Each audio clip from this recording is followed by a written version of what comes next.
It's been owned by the Sturock family for over 100 years. They bought it in 1919. So these big old trees, they're 80-something years old now, and it's probably the best place in the United States to grow mangoes.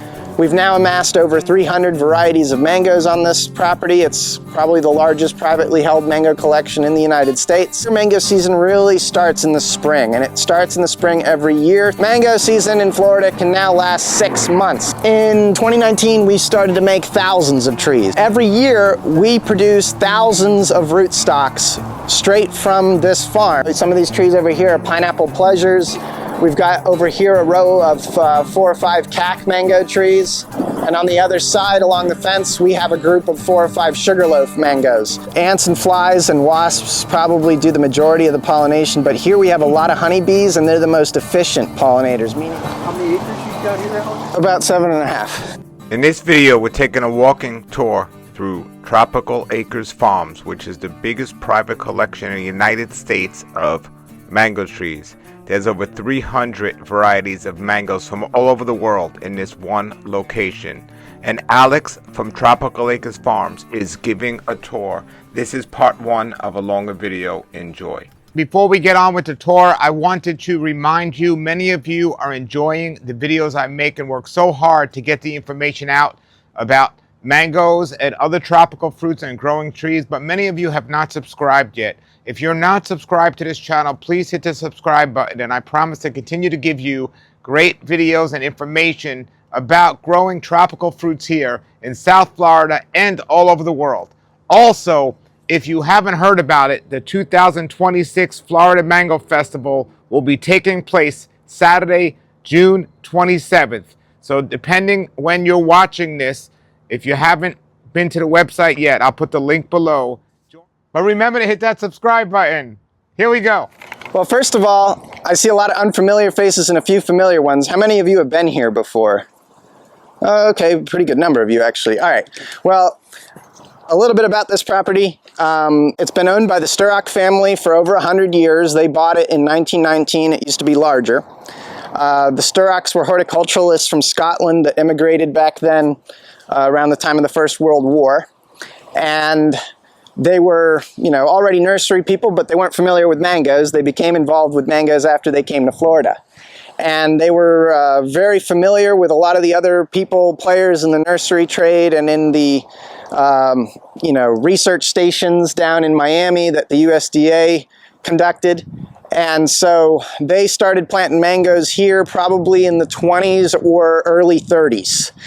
And kind of the patriarch of the family was David Sturock. David Sturock, he was friends with Edward Simmons, who ran the USDA in Miami for many years in the early 1900s.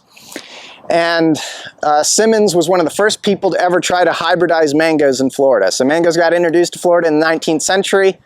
But it wasn't until the 20th where an effort was actually made to breed mangoes that were appropriate for Florida, because they were all coming from other countries and not all of them did so well here. So David Sturock, being friends with Edward Simmons, knew about his hybridization program. Mr. Simmons passed away in the 1930s, and David Sturock went and rescued some of those hybrids that Edward Simmons had made. And they didn't have names at the time. But one of them was a few of them were actually hybrids between the Hayden mango, very common mango in Florida, and the Philippine. And so one of those produced a really exceptional fruit. And he decided to name that fruit after its breeder, Edward Simmons. That is the Edward mango. The Sturocks really loved the Edward a lot. They grafted it, distributed it to other people. At the time, it was one of the best, if not the best, mango variety in Florida back in the 1940s or so. They started an orchard up in Jupiter, north of here, with another group of people. And that orchard was located east of I-95 along Indiantown Road. And that orchard was probably started in the late 40s or early 50s. In the mid-1950s, they decided to shut that orchard down. So they actually dug the trees up, extracted them from the ground. Those trees back then were about the size of these smaller trees you saw as you walked over here. And they brought them here to this property and planted them here. So these big old trees, they're 80-something years old now, were growing in Jupiter at one point in time, okay? And they were brought here. So over the years, the Sturocks used this property as a fruit orchard, as a nursery as well. David Sturock tried to improve upon Mr. Simmons' hybridization program, so he did his own hybrids here on site. There used to be 2 houses over there in the center. So he planted a lot of seedlings, and he developed a few varieties of his own, including a number of hybrids of the Edward mango, which I'll talk about in a bit. Now, I started my company, Tropical Acres Farms, in 2011 on 5 acres of land out 12, 13 miles west of here in Loxahatchee. When I started my company, I had very little fruit production at the time. I was trying to mostly sell trees, and I realized at the time people were actually a lot more interested in buying fruit than they were in buying trees, okay? That did later change, but that was the way it was back then. So, I had known about this place and came into contact with the owners, the Sturock family, a few years before, and at the time I was more interested in budwood. But this place was exclusively big old trees like this. These younger trees had not been, they were a dream at that point in time. It was just big old large trees and a lot of overgrowth. Jean Sturock, who owned the property, passed away in 2012. But I made a deal with her before she passed away to harvest these big trees that weren't really being harvested, or not very much, and sell the fruit. So I used to sell the fruit at green markets. That was the first year I sold any fruit officially, was in 2012. Nobody knew this place was here. But I used to harvest fruit from here, from my farm in Loxahatchee, what little fruit I was getting at the time, as well as an orchard over in Jupiter, in the Panic Point area. So we knew back then that this was a good place to grow mangoes. We are on the coastal ridge that runs the southern end of Palm Beach County all the way to the southern end of Martin County. So we're kind of elevated here. You kind of notice that the property slopes down. You may have noticed when you were driving here that we're on a ridge. We are not flat here. A lot of people assume that all of South Florida is flat. It's not. This is a deep sand ridge that runs the length of the county kind of intermittently. And it's probably the best place in the United States to grow mangoes, just by coincidence. So we knew that mangoes did very well here because of the elevation, because of the sandy soil, because of the proximity to the ocean. You can feel that breeze. It's very windy here, and that's kind of how it is most days. And that's kind of a double-edged sword, but the positive end of it is that we don't get a lot of anthracnose fungus here. Probably the worst fungal pest of mango once you go into more humid areas. Over here, it can occur, but it's not as bad. And that really opens up the possibilities of how many mango varieties you can grow here. And we wanted to take advantage of that. So after Jean Sturock passed away in 2012, Jack Sturock, her son, ended up buying out his siblings, and I collaborated with him in planting as many varieties of mangoes as we could, and we had both been collecting them for some years. We've continued to do that. We began planting them seriously around New Year's of 2014 and have been planting trees since. Jack expended quite a bit of investment into getting the place cleared so that we could plant more trees, because like I said, it was very overgrown before. And at the same time, we had these big, large, old trees that previously weren't very productive. They were too big, they were nutritionally in not the best shape. So I developed a nutritional program, a horticultural program to get these trees into better shape, and Jack began the process of pruning them. So what we've been able to do here is we've been able to harness these old trees that can be ultra productive if they're taken care of properly, while also constantly adding new varieties that sort of buoyed our fruit production over the years. And so within a couple of years, I didn't have to sell at green markets anymore. I sold a lot of the fruit on site, began to ship fruit. And so within a couple of years, I didn't have to sell at green markets anymore. I sold a lot of the fruit on site, began to ship fruit. We've now amassed over 300 varieties of mangoes on this property. It's probably the largest privately held mango collection in the United States. We're very proud of it, and we've used it sort of as a research opportunity for people to learn about mangoes, for us to learn about mangoes and spread knowledge about them, and popularize the Florida mango more. So these trees right here are all Edward mango trees, all right? And initially, that was almost all of what we were producing. Even today, we have somewhere around 60 Edward trees here, something like that, quite a few, okay? And they're still sort of part of the bread and butter of our fruit production program. So every year, these trees flower very early. You may have noticed when we were walking over here, some of these trees have pretty large fruit on them already. That's very normal for these trees. Edward is an early season mango, really more appropriately described as an ultra early season mango. So when we've traditionally thought of mango season in Florida, we think of it starting in June and running into July or August, but here mango season really starts in the spring, and it starts in the spring every year thanks in part to these Edward trees. Now, they are flowering right now, as are almost all the mango trees at this farm. This is a very complete bloom that you're seeing right now in much of South Florida. It's probably going to end up being one of the best blooms we've had, at least not just in recent years, perhaps dating back to 2009. And that's because when the cold fronts came through this year, it got exceptionally cold for a very long period of time. Mangoes in Florida are blooming off of cool and dry weather, but primarily cool weather where the temperature drops below 60 degrees Fahrenheit. Now, most years in the last decade or more, we've only had maybe 10 consecutive nights, sometimes a little more down here in West Palm Beach and further south, where the temperature does drop below 60 at night, right? This year we had 19 consecutive nights where the temperature dropped below 60, and it's caused a huge bloom stimulus on the mangoes down here. So these Edward trees, and these trees are examples here, these trees already have fruit that are fairly sizable developing on them, but they've got bloom coming out all over the place. And you'll see some barren panicles with nothing. Because we had all that cold weather, some of those temperatures dropped down into the 30s. We actually got to freezing on a number of nights here, which was not good. And that caused a lot of embryo abortion, and it caused a lot of staminate pollen. So when mangoes get a little too cold, they'll abort their embryos, and that causes the fruit to drop off prematurely. And I'll show you some examples of that under trees that we have quite a bit of fruit on the ground. But it also causes them to create too many male flowers or staminate pollen that doesn't function properly, and then they can't set fruit. The good news is, with variety like the Edward and many of the other ones we grow here, a rebloom is very, very likely. And so we're seeing a bunch of rebloom, and consequently that cold weather isn't going to harm us, it's just going to stretch out our season. So I mentioned how mango season used to be a 2-month affair in Florida back in the day. Well, if our season starts in April, or even actually the end of March, we start to get some mangoes, and we're selling fruit all the way to September with all these varieties we've accumulated.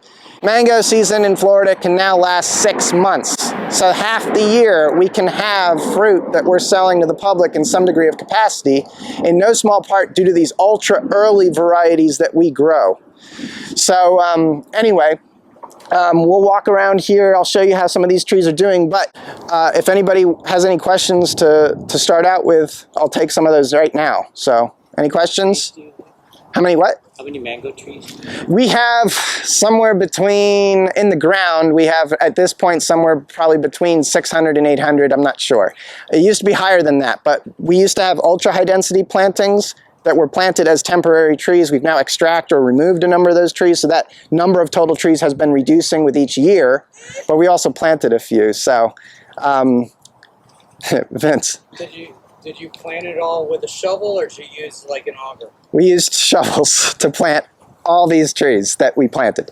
We didn't use an auger. In certain situations, I would recommend using an auger.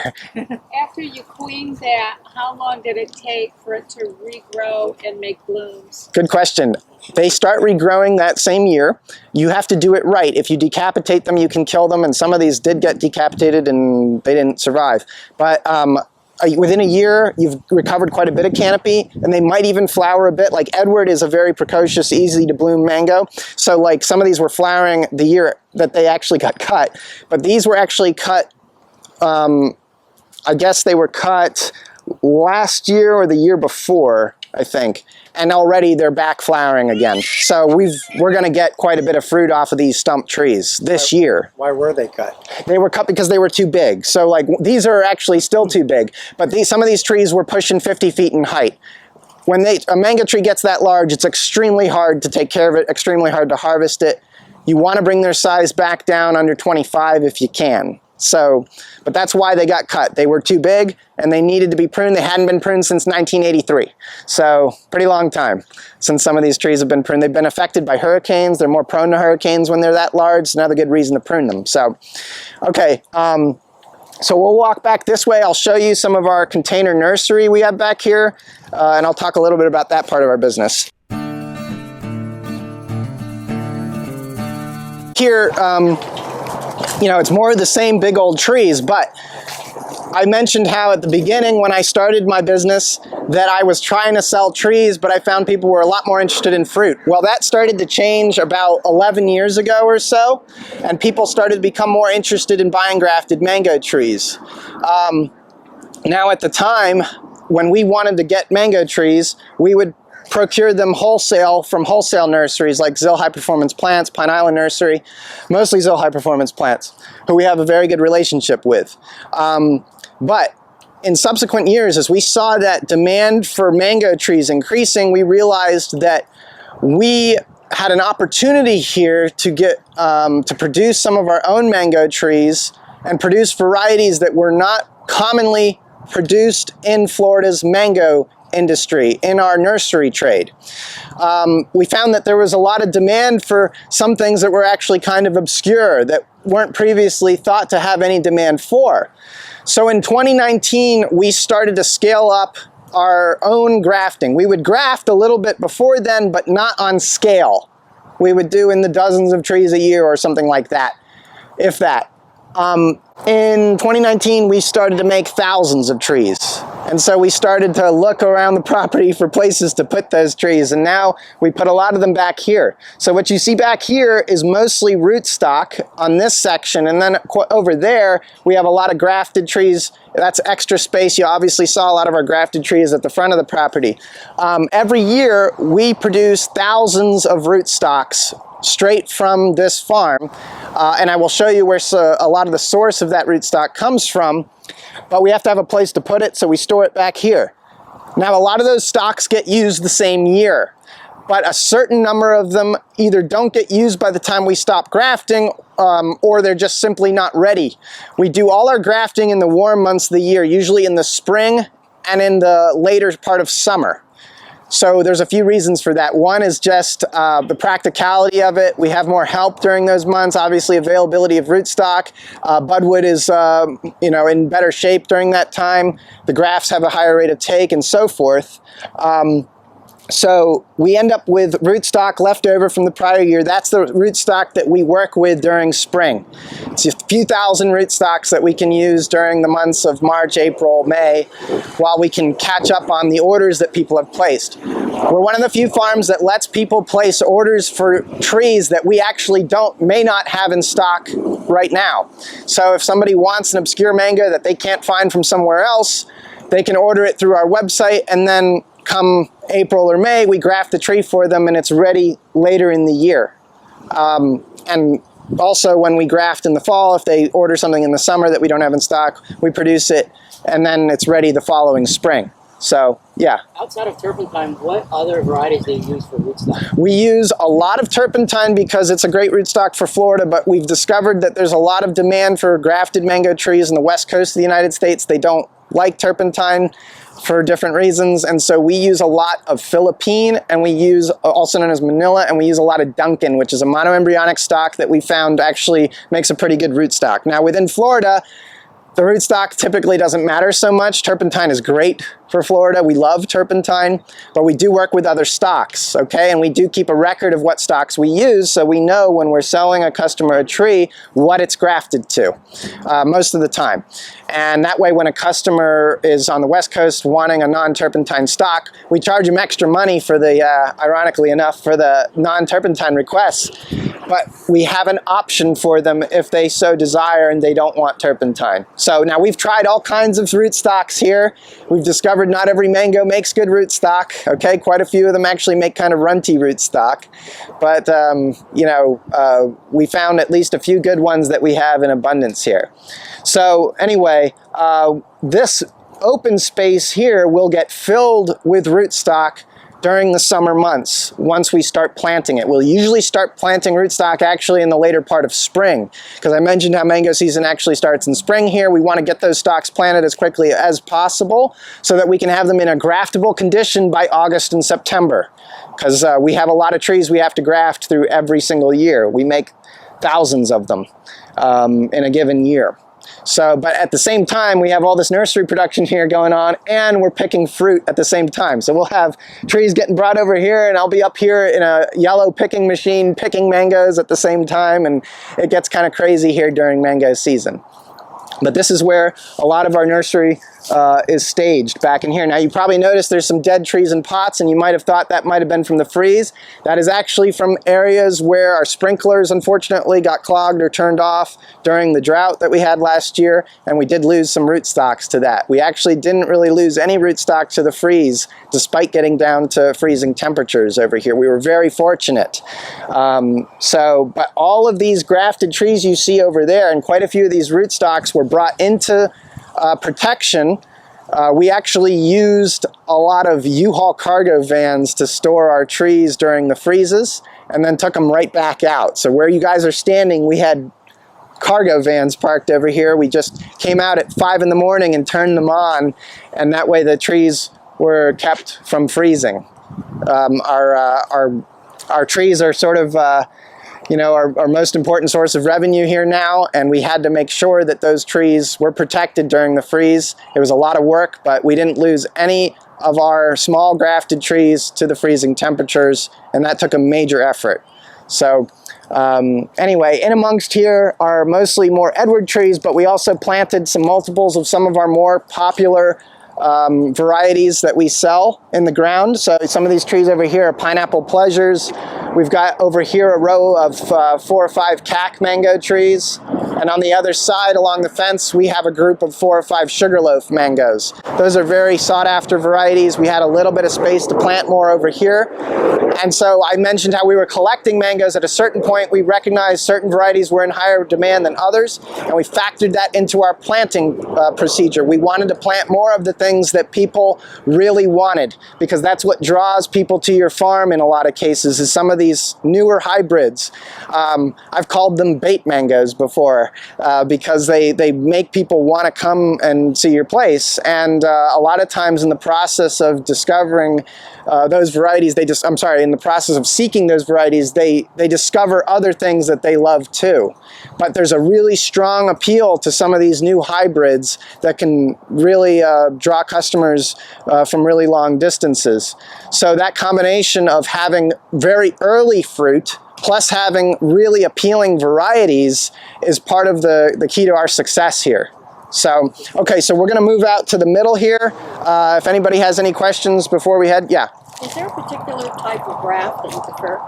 Yeah, okay, so the question is there a particular type of graft we prefer? Within our nursery, 90-something% of our mangoes are shield budded.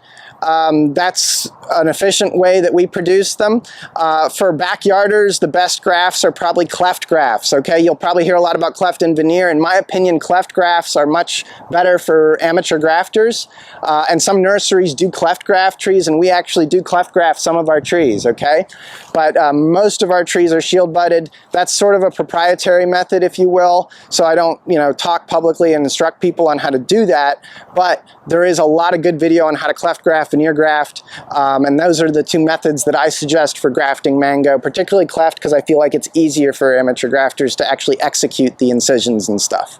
So, but most of our trees are shield budded. That's where we take individual buds rather than using an entire stick. It's more efficient, and it produces a sturdier graft union in the long run. So a few other reasons we do it too, but yeah.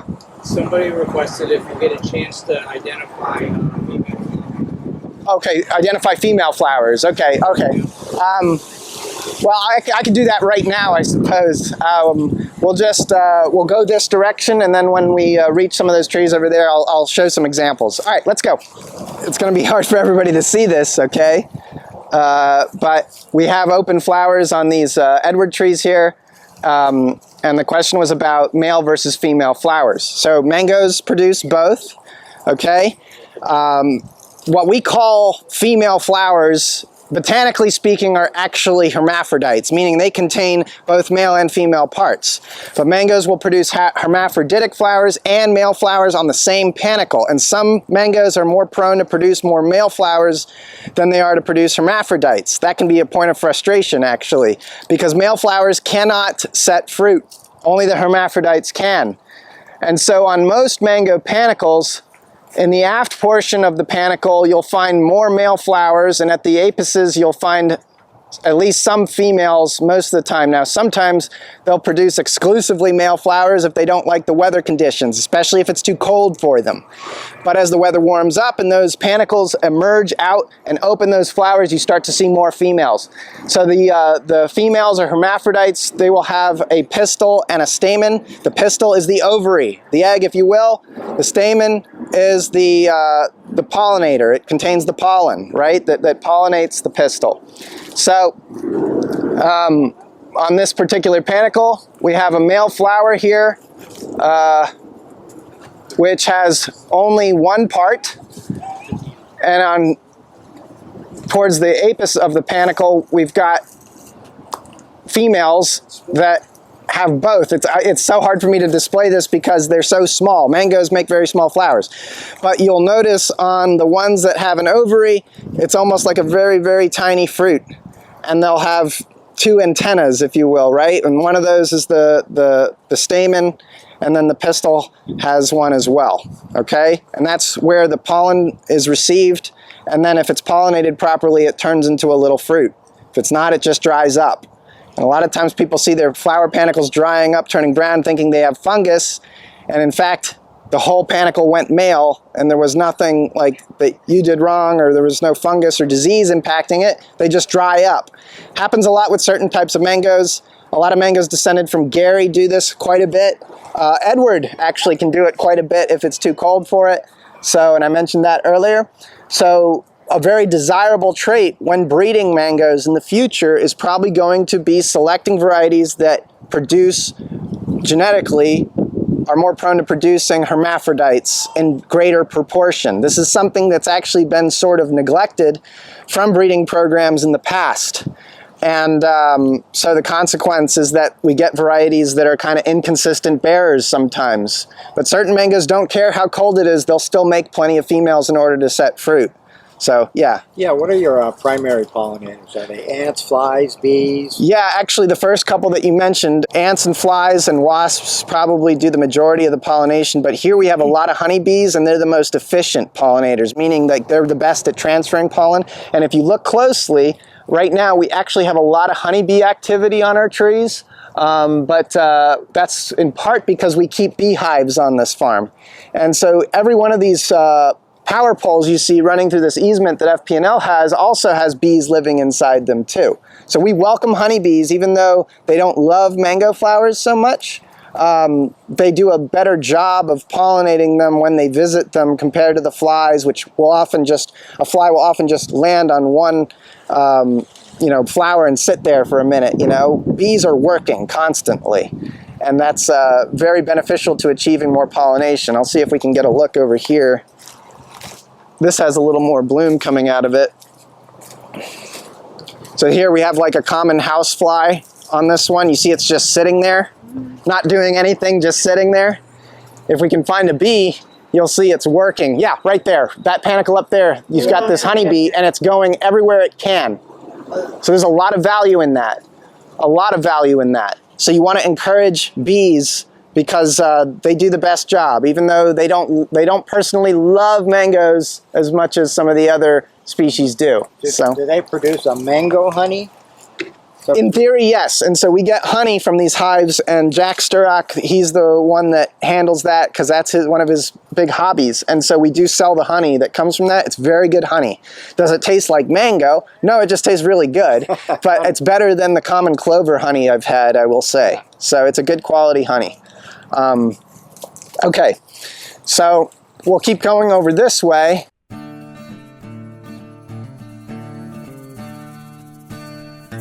Join us in West Palm Beach, Florida for the 2026 Florida Mango Festival. And if you're watching this after that, we will have more mango festivals in the future. So stay tuned on this channel.